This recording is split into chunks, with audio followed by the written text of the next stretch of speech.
Good morning. Yes, nasira tayo yun. Nasiraan tayo ng sira na ko ng motor. Ngayon ang motor ko.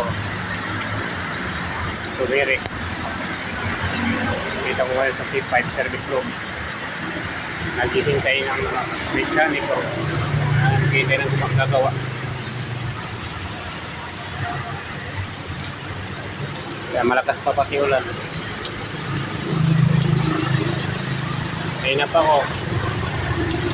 Pinapa ko ng alas ko ng skirting. Ngayon mga alas ko na sabi. Alas ko yun na. Dito pa tayo wala pa ngayon gumagawa. Tagal na ng ulan.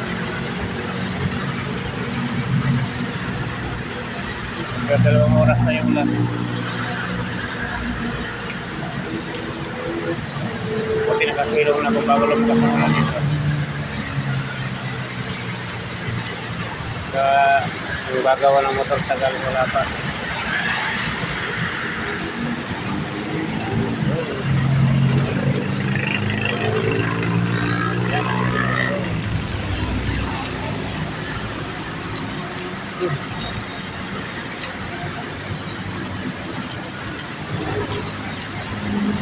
Besta po tayo, late na